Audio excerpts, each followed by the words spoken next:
So చాలా interesting questions ఇవాళ ఏంటంటే హైడ్రా అనేది ఒకటి వచ్చింది. హైడ్రా వచ్చిన తర్వాత కూల్చుడు మొదలుపెట్టిన తర్వాత జనాలకు ఒక భయం స్టార్ట్ అయింది.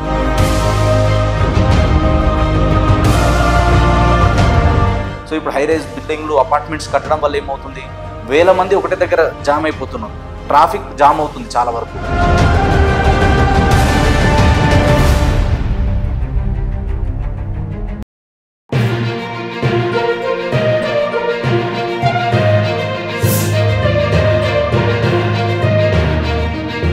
హాయ్ హలో నమస్తే, వెల్కమ్ టు అవర్ ఛానల్. ప్రస్తుతం స్టూడియోలో మనతో పాటు real estate expert Sanjay Nayak. నమస్కారం సంజయ్. నమస్కారం మేడం. ఎలా ఉన్నారు? Fantastic madam. ఏంటి నేను కూడా చాలా బాగున్నాను.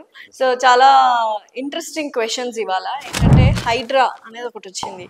సో ఏ టాపిక్ వచ్చినా ఎవరేం అనౌన్స్ చేసినా రియల్ ఎస్టేట్ మీద మాత్రం ఎఫెక్ట్ అయితే పడుతుంది అంటున్నారు. బట్ ఈ హైడ్రా ఎస్పెషలీ అంటే బిల్డింగ్స్ ఏవైతే కన్స్ట్రక్షన్లో ఉన్నాయో, ఆల్రెడీ కన్స్ట్రక్ట్ అయిపోయాయో, కన్స్ట్రక్షన్కి అవ్వబోయే బిల్డింగ్స్ అన్నిటి మీద ఒక డౌట్, బఫర్ జోన్ అని ఒక రెడ్ అలర్ట్ అయితే పెట్టారు. సో దీనివల్ల రియల్ ఎస్టేట్ బాగా దెబ్బతింటోంది ఇన్ హైదరాబాద్ అంటున్నారు. మరి దానికి మీరు ఇచ్చే సమాధానం ఏంటి? మీరు అన్నట్టు 100% మేడం. ఎందుకంటే ఎప్పుడైతే హైడ్రా అనేది వచ్చిందో అంతవరకు ఏంటంటే చాలా మందికి ఈ జోన్స్ గురించి, బఫర్ జోన్ అంటే ఏంది, ఎఫ్టిఎల్ అంటే ఏంది చాలా మందికి తెలియదు. ఎవరైతే రియల్ ఎస్టేట్ లో ఉన్నారో, ఎవరైతే కన్స్ట్రక్షన్ ఫీల్డ్ లో ఉన్నారో వాళ్ళకి మాత్రమే తెలుసు తప్ప మిగతా వాళ్ళకి దాని గురించి పెద్ద అవేర్నెస్ లేదు. అందరికి తెలిసింది ఏంటంటే ఎప్పుడైతే హైడ్రా వచ్చిందో, హైడ్రా వచ్చిన తర్వాత చెరువులకి దగ్గర కొనాలి అంటే మాత్రం భయపడుతున్నారు అందరూ కూడా. అండ్ ఎప్పుడైతే ఈ చెరువుల కట్టడాలకు నియర్ బై ఉన్నాయో అన్ని కన్స్ట్రక్షన్స్ ఇప్పుడు హైడ్రా వచ్చిన తర్వాత కూల్చుడు మొదలుపెట్టిన తర్వాత జనాలకు ఒక భయం స్టార్ట్ అయింది. అంటే హైదరాబాద్ లో అసలు ఎక్కడెక్కడ ఈ బఫర్ జోన్స్ ఉన్నాయి, ఎక్కడెక్కడ ఈ ఎఫ్టిఎల్ లెవెల్స్ ఉన్నాయి, ఎక్కడ మనం కన్స్ట్రక్షన్ చేస్తే రేపు మనకి ఎక్కడ ఇబ్బంది అవుతుందో అని చెప్పేసి.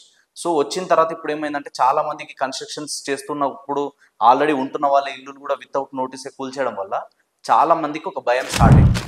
సో ఈ హైడ్రా వచ్చింది ఏంటంటే మనకి చెరువులు ప్రొటెక్షన్ కోసం వచ్చింది అనమాట. సో బయో కన్జర్వేషన్ జోన్ కావచ్చు, 311 జియో కావచ్చు, ఇవన్నీ గొలుసుకట్టు నదులకి, చెరువులకి, అదేవిధంగా కాల్వలకి, కుంటలకి, వీటిని సేవ్ చేయడం కోసం వచ్చింది హైడ్రా. కానీ గతంలో తీసుకుంటే ఏంటంటే కొన్ని వేల చెరువులు ఉండే, ఇప్పుడు దాంట్లో మోర్ దెన్ 60% అన్ని కూడా ఏమైపోయినంటే ఆక్యుపై చేసుకున్నారు చాలా మంది. సో ఇంకొకటి ఏంటంటే ఎఫ్టిఎల్ లెవెల్ అనేది ఉంటుంది మనకి, ఫుల్ ట్యాంక్ లెవెల్. అంటే వాటర్ లిమిట్స్ ఎంతవరకు ఇక్కడ పెరగవచ్చు, ఎక్కువ కుండపోత వర్షం పడినప్పుడు ఎంత లిమిట్స్ పెరగవచ్చు, ఎంతవరకు మునుగొచ్చు అనేది కొన్ని లెవెల్స్ ఉంటాయి అనమాట. సో అక్కడ నుంచి బఫర్ జోన్స్ ఉంటాయి. సో బఫర్ జోన్ ఒకటి, ఎఫ్టిఎల్ లెవెల్ ఒకటి. బఫర్ జోన్స్ అంటే ఏంటంటే ఆ లిమిట్ అయిపోయిన తర్వాత కూడా మినిమం ఒక 9 మీటర్స్ 30 మీటర్ డిస్టెన్స్ తర్వాతనే ఏదన్నా కన్స్ట్రక్షన్ చేయాలని ఉంటుంది. ఇంకొకటి ఏంటంటే ఈ బఫర్ జోన్ ఏరియాలలో కూడా కొందరికి ఏంటంటే పట్టా ల్యాండ్స్ ఉన్నప్పటికీ కూడా అక్కడ ఓన్లీ ఫర్ అగ్రికల్చర్ పర్పస్ మాత్రమే యూజ్ చేయాలి, దానికి ఫార్మింగ్ కోసమే యూజ్ చేయాలి తప్ప కన్స్ట్రక్షన్ కి పర్మిషన్ ఉండదు.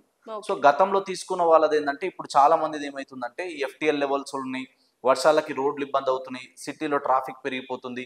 సో రానున్న రోజుల్లో ఇక్కడ నీళ్ళకి అంటే ఎప్పుడైనా కూడా వాటర్ హార్వెస్టింగ్ సిస్టమ్ కానీ, ఇంకుడు గుంతలు కానీ లేకపోతే, నీళ్లు స్టోర్ అవ్వకపోతే రానున్న రోజులలో ఖచ్చితంగా దాని ఎఫెక్ట్ పడుతుంది అందరి మీద, జనాల మీద. సో ఇప్పుడు హై రైజ్ బిల్డింగ్లు అపార్ట్మెంట్స్ కట్టడం వల్ల ఏమవుతుంది, వేల మంది ఒకటే దగ్గర జామ్ అయిపోతున్నారు, ట్రాఫిక్ జామ్ అవుతుంది చాలా వరకు. సో ఇలా ఉండకుండా ఉండాలంటే మాత్రం మనం ఈ చెరువులను రక్షించుకోవాలని చెప్పేసి గవర్నమెంట్ గతం నుంచి కూడా ఉన్నాయి రూల్స్, ఇవి కొత్తగా. కాకపోతే హైడ్రా వచ్చిన తర్వాత బాగా హైలైట్ అయింది. కాబట్టి దీని వల్ల ఏమవుతుందంటే సరౌండింగ్ ఏరియాలో కట్టుకున్న వాళ్ళకి ఒక భయం స్టార్ట్ అయింది.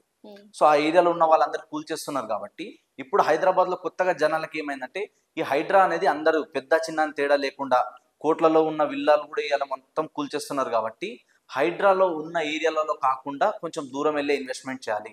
అండ్ ఈ హైడ్రా ఎక్కడెక్కడ వర్తిస్తుంది అసలు, సో దీనివల్ల మనకి ఏ విధమైన ఎఫెక్ట్ ఉండబోతుంది ఫ్యూచర్ లా, కొంచెం వెయిట్ అండ్ వాచ్ మూడ్ లో చాలా మంది ఉన్నారు. సో దీని వల్ల రీసెంట్ గా లాస్ట్ ఒక 2 months నుంచి తీసుకుంటే రిజిస్ట్రేషన్ వాల్యూస్ చాలా వరకు తగ్గినాయి హైదరాబాద్, ఇది వాస్తవం. సో రిజిస్ట్రేషన్ వాల్యూస్ తగ్గినాయి, ఎందుకు తగ్గినాయి అంటే ఈ హైడ్రా ఎఫెక్ట్ వల్ల. కాబట్టి ఇప్పుడు దీని వల్ల ఏంటంటే ఇన్స్టెంట్ గా మనకి టెంపరీ దీని వల్ల కొంచెం ఎఫెక్ట్ ఉంటుంది. బట్ ఇది ఒక్కసారి ఫుల్ లెవెల్లో ఇంప్లిమెంట్ అయిన తర్వాత దీని వల్ల చాలా ప్లస్ పాయింట్లు కూడా ఉంటాయి.